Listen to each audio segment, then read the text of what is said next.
All These Sleepless Nights is a Polish film that follows two art school students, Chris and Michal, in the prime of their youth as 20-something-year-olds who are constantly on the search of meaning, determined to experience life to the fullest, determined to avoid boredom at all costs. After Chris breaks up with his longtime girlfriend, a new chapter opens up in his life, and he is free to roam the streets of Warsaw during the night, floating from party to party, dancing, flirting, smoking, drinking, getting high, and philosophizing in makeshift clubs, festival grounds, and city squares. With instinct and desire primarily being their guides, one thing seamlessly gives way to another, without much thought or planning being involved. The film opens up with this text explaining that Renaissance bomb is the tendency for our minds to hold on to a great number of memories from adolescence and early adulthood than any other period of our lives. Now, besides that, there are also two other quotes I would take away from this movie that I think are pretty much quintessential in order for us to be able to make some sort of sense of this film and to figure out what the point of it all was. Both of them are uttered later on in the film. One of them in particular is uttered by someone at the party that Chris is attending after a failed attempt at picking up a girl at a festival.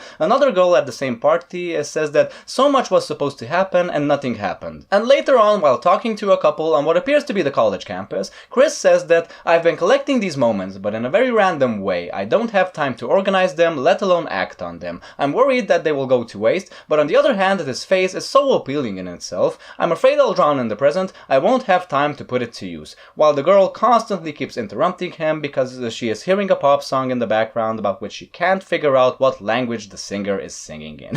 It's probably the bleakest moment of the film, yet simultaneously one of the funniest. It's also quite surreal because you just have these people who are participating in the same conversation and they are just not hearing each other at all, yet it's also quite realistic. These sort of moments do happen in real life. I myself personally at least have experienced this. This film is considered to be a relatively plotless and directionless film. It's considered to be all lyricism over substance, and in my humble opinion, the film makes it abundantly clear from beginning until the end that that's exactly what it wants to be. The closest this film ever gets to having a plot is when Chris falls for Michal's very eccentric and indomitable and alluring ex-girlfriend Eva, and this will lead to the relationship between the two best friends to kind of fall apart. That's the closest this film ever gets to being a traditional story, but it's not really satisfying as a traditional story usually is. There is a section during the middle of the film during which the camera pretty much takes over the point of view of Chris, and we go through several moments that appear to be filmed either with an iPhone or a camcorder or something like that. It's basically home video shot by Chris of Eva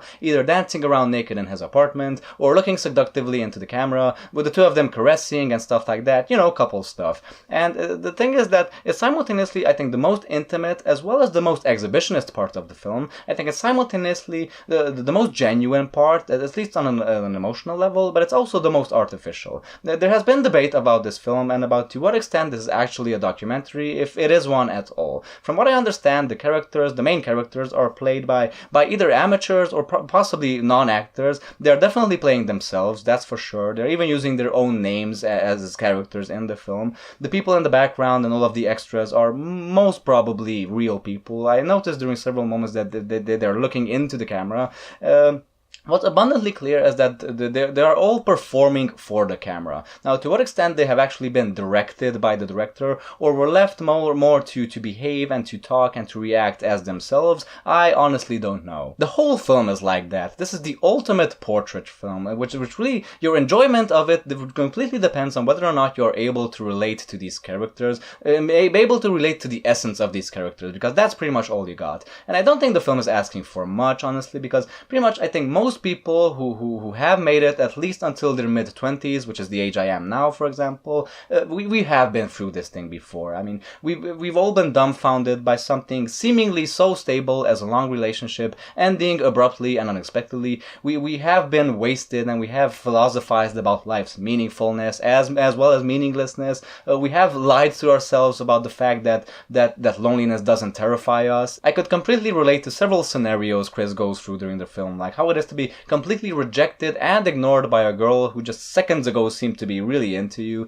to how it is to go to a social event you were really looking forward to just to have it be the most boring waste of time ever, and also how it is to be interrupted while having an epiphany and while relating certain very personal fears about your own self and about your own life. By the end of the film, I realized that I didn't find out a single thing about these characters' backgrounds, their passions, their hobbies, their family lives, their past experiences, none of it. The film really doesn't touch upon their biographies in the slightest, but the essence of the characters and the way that's portrayed truly transforms them into fully fleshed out three-dimensional people who pretty much remain sort of semi-passive all throughout. I mean, they do a lot of stuff, but none of it truly seems to have much consequence. Anything resembling a traditional character arc is pretty much absent in this film. But I did, however, get the sense in the end that, for what it's worth, Chris has figured out something quite important. He has figured out that this period, this is the apex, this is the pinnacle of his life. This is the most intense, the most thought-provoking, the most uncertain, and the most vividly memorable period of his life he will ever have.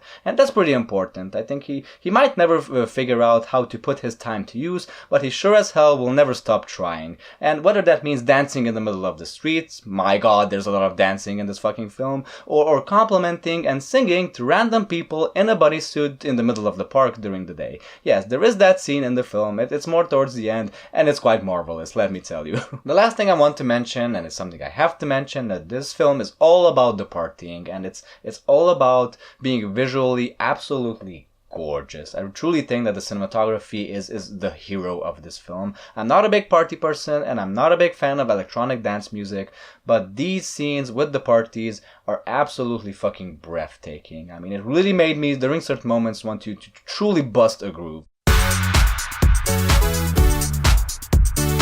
So this film, I mean, it's so very niche. I don't even know if I can recommend it, because I myself don't really know if this is truly a good film. It's objectively speaking a great film, but it's truly something so very niche and so very directionless and plotless that it really depends on your taste if you think this is something that's for you. I personally would recommend it, but it's definitely not for everyone. Thanks for watching my review. I hope you enjoyed it. If you have, don't forget to like, comment, and subscribe so I can see you guys later with other reviews. Thanks for watching as always, folks, and until I'll see you next time, as always, don't forget to stay cool, stay awesome, and goodbye.